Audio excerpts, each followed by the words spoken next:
얼마나 대단한 집이길래 비석에 이름까지 새겼대요?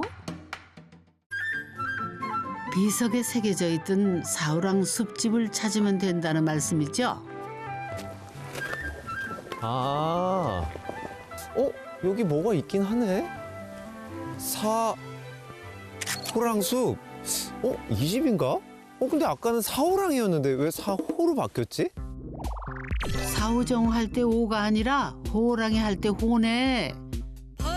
뭔 사연이 있는 걸까요? 주인장들은 아시겠지? 안녕하세요. 안녕하세요. 반갑습니다. TV에서 봤는데. 만나뵙게 돼서 영광입니다. 안녕하세요. 팬이에요, 소장님. 아, 그래요? 오늘 이렇게 보니까 건축탐구 집 짓는 거 실감이 막 확 나네요. 아니, 근데 그나저나 네. 그 집 이름이 네. 사호랑숲 숲. 집 그쵸. 맞나요? 맞아요. 저희 애한테 제가 간판을 좀 써달라고 했더니 자기 귀에는 사호랑으로 들렸나 봐요, 그게. 그래서 애가 사호랑 숲이라고 써서 네. 주는데 제가 이렇게 발음을 해보니까 이 뭔가 입안에서 뭔가 도는 느낌이 너무 따뜻해서. 안녕하세요. 안녕하세요. 사호랑 숲의 여신. 자칭? 자칭 아니고 여신인 이현주라고 합니다. 사우랑숲의 남신, 남친 아니에요. 네, 머스민 최영주입니다. 제가 여기가 진짜 황량한 밭이었거든요. 근데 제 손으로 진짜 다 이 우주를 창조했기 때문에 저는 이제 여기서는 신적인 존재다. 신이 직접 일을 하진 않잖아요. 남편 진짜 재능이 많더라고요. 뭐 돌도 다 쌓고 뭐 포크레인도 할 줄 알거든요. 배워가지고 이게 뭐라고 해야 전천후 잡도. 아유, 잠깐만요. 여신 옆에 전천후 잡부라. 남편이 직접 집을 지은 거는 아닌데 반지경에 가깝게 공사를 진행하면서 온갖 일을 다 하셨대요. 그럼 지치지 아무뇨. 그렇게 완성한 집이 이 삼나무 집인 거죠. 아니, 근데 소문을 듣자니 이 건축주가 직접 설계하셨다고 소문이 났더라고요? 선생님께서. 아닙니다. 아니에요? 네. 그러면 우리 제가 설계를 아내분께서 그럼 원래 설계를 하시는 파워포인트로. 네? 파워포인트를 했어요. 파워포인트요? 모는 종이 손글씨에 엑셀까지는 들어봤는데 파워포인트는 처음이네요. 왜 건축사무소에 안 맡기시고요? 설계를 또 물어보니까 뭐 10평짜리든 20평짜리든 아무튼 1,000만 원 이상해서 간다는 거예요. 6천만 원짜리 집을 짓는데 1,000만 원을 설계비로 한다는 게 이게 뭐가 좀 아니다 이거는. 그럼 도대체 총 예산이 얼마였던 거예요? 계약서를 쓸 때는 6천으로 계약을 썼다가 6천. 네, 나중에 이제 네. 마무리됐을 때 다시 쭉 뽑아보니까 한 8천만 원 정도 들었습니다. 8천만 원. 네. 너무 많이 들었어요. 네. 진짜 6천에서 너무 8천 하신다. 냈다는 거. 아유. 더 낮출 수 있다. 더 낮출 수 있었는데 제가 오. 독하지 모질지 못해서 지금 8천 된 거예요. 지금 모질게 들려요. 산골짜기 동네에 땅 사서 처음에는 조리식 농막 하나 들여놓자 했답니다. 근데 비탈길이라 조립식은 못 들어온다는 결론. 결국 농막 짓는 목수들 불러다가 25평 집을 짓기로 마음먹었대요. 직접 설계도 싸게 지은 비결 잘 지어졌을라나? 와, 대반전. 와, 멀쩡하네. 예쁘네요, 심지어. 그럼요. 이야. 이거 완전 북유럽이네요. 농막이랑은 비교가 안 되는 크기 깔끔하게 잘 지어 놓으셨네. 와, 어제 자작나무로 이렇게 화사하게 마감을 하셨어요? 저는 이 집이 네. 그냥 밖에도 안에도 나무였으면 좋겠다고 생각을 했어요. 나무 속에 살고 싶었거든요. 산골짜기에 자연을 거스르지 않는 나무집 하나 짓고 사는 게 부부의 꿈. 그래서 이 땅에 원래 있던 나무들도 하나도 안 베고 그냥 집을 지었대요. 아까 25평이라 그러지 않으셨어요? 맞아요. 여기는 15평이고 네? 어디가 10평에 어디가 더 있죠? 나머지 10평은 밖에 있습니다. 네, 데크가 여기. 10평입니다. 데크 10평이요? 네. 근데 우리 그거 보통 그냥 외부로 해서 면적이 안 넣는데 저희가 이 대지를 아까 많이 전환하고 싶다고 해서 면적은 넓혀야 되는데 건축비를 올릴 수가 없어서 아, 이 그쵸. 데크까지 건축 면적으로 산입시키기 위해서 좀 넓혔습니다. 아, 그래서 지붕을 설치를 또 하신 거구나.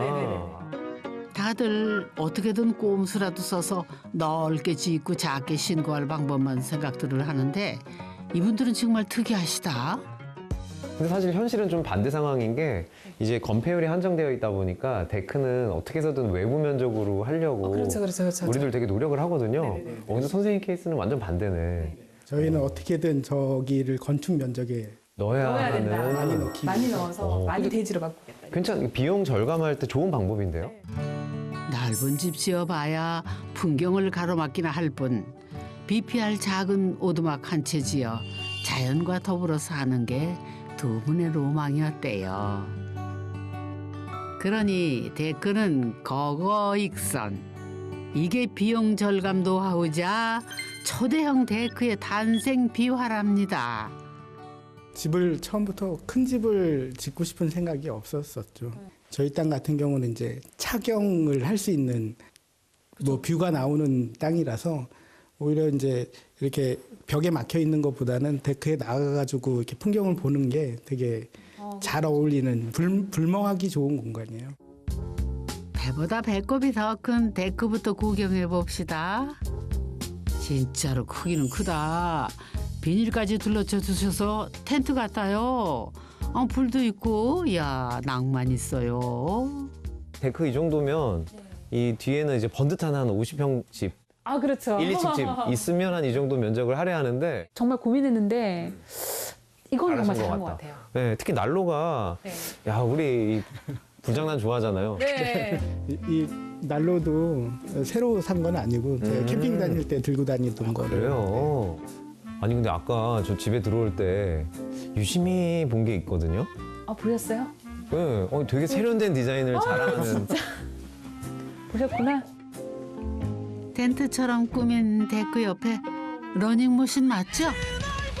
자연과 더불어 살고 싶다는 분들이 이건 또 왜 갖다 놓으셨대? 이 시원한 바람을 맞으면서 또 저 멋진 풍광을 보면서 이 러닝머신을 뛰는 게 또 그게 로망이야? 나름의 로망일 수 있죠. 네. 아, 도시에서도 러닝머신을 안 하는 시골에서 러닝머신을 해. 아내 현주 씨 취미는 자연을 그리기. 그리고 남편 용주 씨 취미는 자연을 보며 제자리 달리기. 웃으면 안 되는데 왜 이거 웃기는 걸까요? 저는 여기서 끄적이는 거 좋아합니다. 네. 그리고 어떤 분은 굉장히 독특한 방법으로 이 앞산이 너무 좋기 때문에 한 2%는 이해할 것 같아요. 저 산을 바라보면서 러닝머신 하고 싶어 하는 그 욕망을 제가 한 2%는 이해가 가요. 러닝머신은 아직 도시티 못 벗은 용주 씨의 자연 관망법. 이 윈도우 시트에는 아내 현주 씨만의 자연 관망법이 담겨 있대요. 야, 아까 들어올 때부터 눈에 확 띄던데, 이 현관에서부터 이 바로 보이는 창도 창이지만, 야, 이 밑에 윈도우 시트가 너무 부럽더라고요. 네. 한번 앉아보시죠. 앉아볼까요? 네. 야, 너무 좋다. 넉넉하네요. 네? 처음부터 와. 조금 사람이 누울 수 있을 정도로 약간 싱글 침대를 할 수 있을 정도로 일단 사이즈를 잡았었고요. 아, 싱글 침대. 네. 그리고 네. 앉았을 때 이렇게 발이 닿을 수 있을 정도의 높이. 아. 그래서 이건 쇼파로 그리고 이제 수납 공간으로 쓰고 그리고 이제 양쪽에 이렇게 책장을 둬서 약간 서재 같은 느낌도 제가 내고 싶었어요. 아, 그래요? 야, 싱글 침대 하니까 딱 한번, 이렇게 네. 되나? 네네네. 야, 자세 나오는데. 이거? 자세가 나오죠. 야, 근데 이 모든 걸 이렇게 합판으로, 자작나무 합판으로 만드시기가 이게 비용상. 제가 보니까 네. 이것도 외려 비용을 좀 절감할 수 있는 방법이었던 것 같아요. 그래요? 왜냐면은 같은 소재로 일단 썼고 그리고 음. 만약에 저희가 공정을 뭐 도배라든지 이런 공정을 더 추가했었으면은 네. 저 별도의 또 도배사 선생님이 오셔야 되고 막 하니까 같은 목수분들이 가구까지 이렇게 쭉 연결되니까 한 번에. 예, 한 번에 날 잡아서 오시니까 조금 인건비도 절약할 수 있고 네. 이런 재료비도 절약할 수 있고. 재료의 통일이 시공비 절약으로 가는 지름길이라는 말씀이군요. 덕분에 윈도우 시트는 풍경까지 편안하게 감상할 수 있는 일석사조 아니 5조의 공간으로 거듭났죠. 창의 시작은 현주 씨가 정성으로 가꾼 이 정원이었답니다. 땅을 구입하고 나서 이제 부쩍 이제 정원이나 이런 데 관심이 확 올라가더라고요. 그리고 약간 시크릿 가든 그런 거 있잖아요. 이거 나만 볼 수 있는 시크릿 가든. 디귿자 부엌 역시 정원 때문에 탄생한 설계. 부엌 일을 하면서도 이 풍경을 놓칠 수 없었답니다. 이리 봐도 저리 봐도 자연을 내 눈안에. 이 풍경 보겠다고 내려온 건데 포기 못하죠. 근데 그 욕심이 화를 불렀대요 글쎄. 대면형 주방을 또 꿈꾸면서 했는데 진짜 왜요? 좋은 것 같은데요? 여기가 바람길이었어요. 아, 여기가. 여기가 골짜기가 이렇게 보시면은 이렇게 생겼거든요. 네. 그래서 바람이 이렇게 통하는 건데 네. 저거를 풍경을 보겠다고 픽스 창으로 한 게 너무 더워서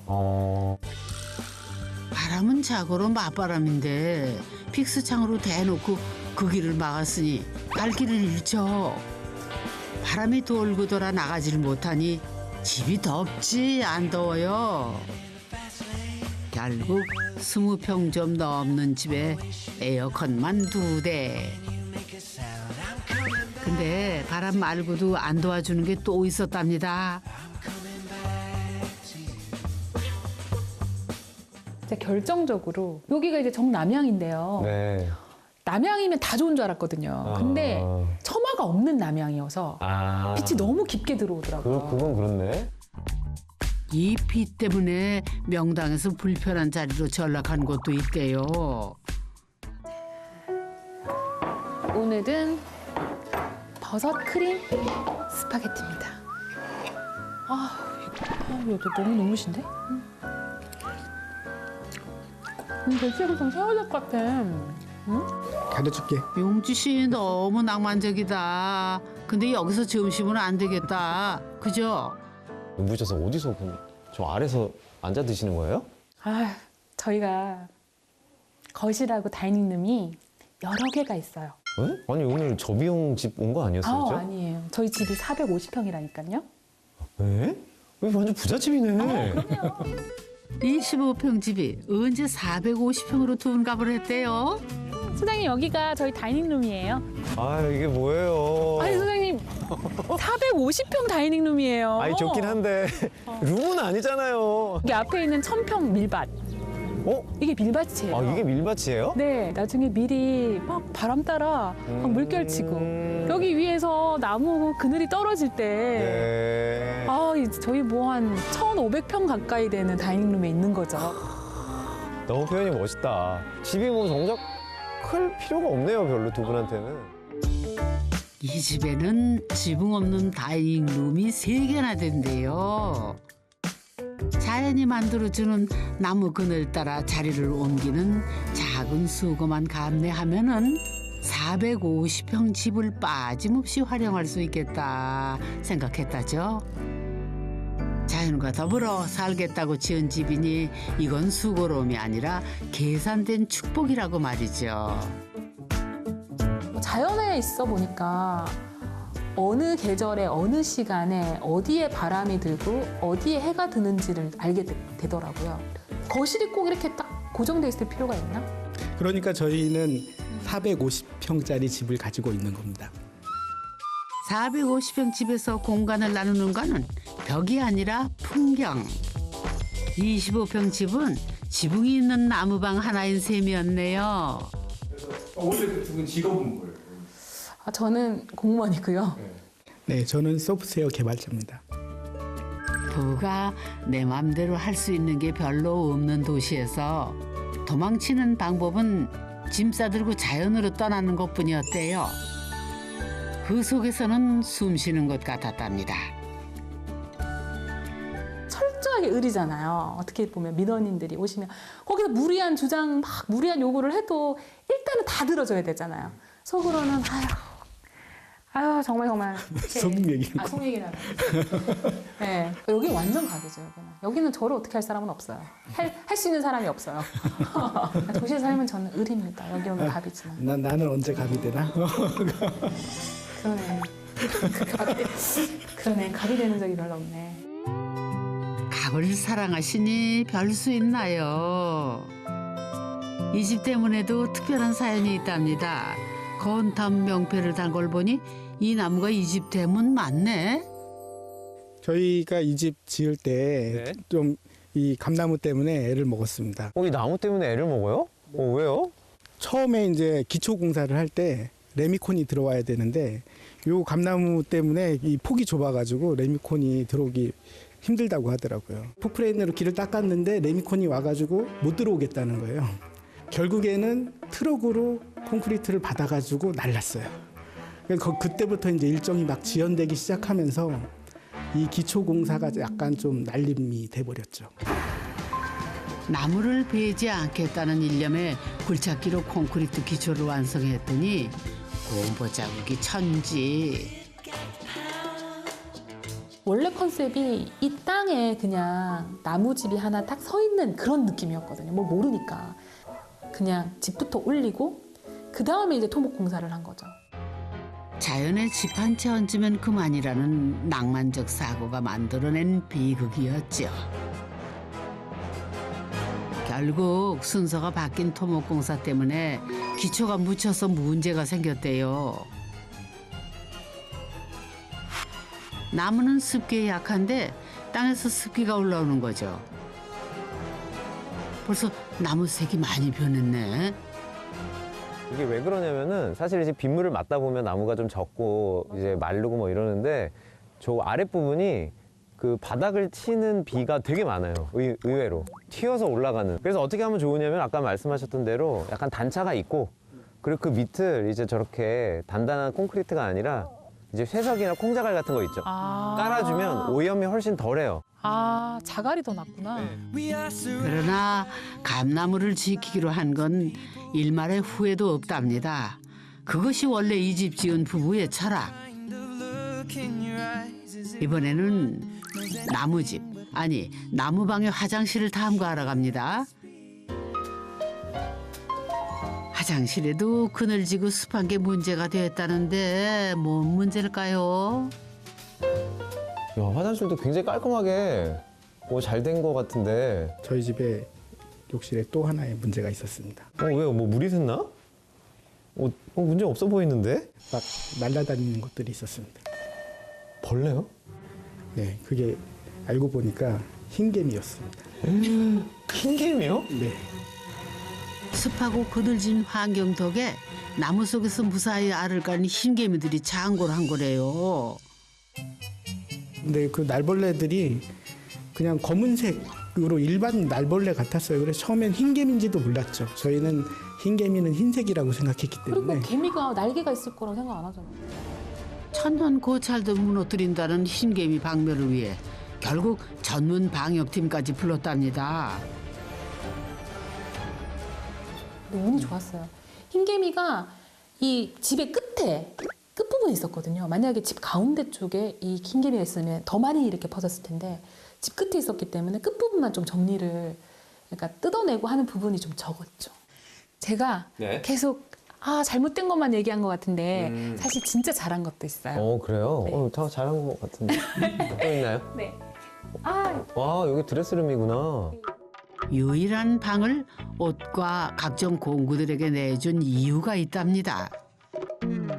저희가 바깥에서 활동을 많이 하다 보니까 뭐 씻을 때 바로 현관에 이렇게 욕실이 있고 그리고 바로 여기서 뭐 작업복을 꺼내거나 아니면 각종 충전기들 그 기계들 사용하는 이런 배터리들이 많거든요. 그래서 저희가 바깥에서 이 안쪽까지 안 들어오고 여기만 사실 왔다 갔다만 해도 돼서 요거는 제가 진짜 잘한 것 같아요. 일종의 약간 머드룸 같은 걸 얘기하시는 거군요. 종일을 밖에서 일하는 게 대부분인 시골살이에서 흙을 집까지 끌고 들어가는 거는 비일비재한 일. 그래서 머드룸 같은 공간이 필수라는 거를 현주 씨는 기억해두었던 거죠. 거기다 450평 숲집 짓겠다 마음먹었으니 더 절실했던 공간. 방 하나쯤 양보하는 거는 아무 일도 아니었대요.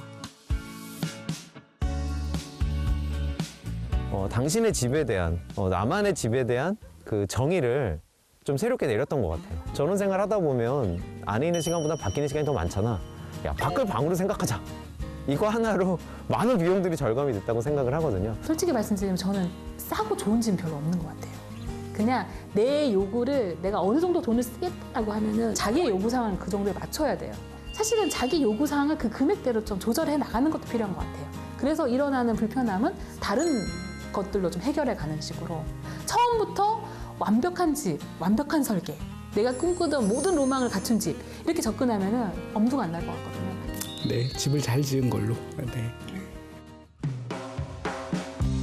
백인 백색 얼굴이 다 다르듯 좋아하는 집의 기준도 다 다른 거죠. 다 가질 수 없는 게 인생사. 결국 좋은 집은 나한테 맞는 집 아니겠어요? 싸게 집 짓는 비결이 뭔가 했더니 내가 좋아하는 것을 선택하고 그것에 집중하는 힘이었네요. 포기랑은 분명히 다른 말. 당신만의 집을 짓기 위해 무엇을 선택하고 무엇에 집중하시겠습니까?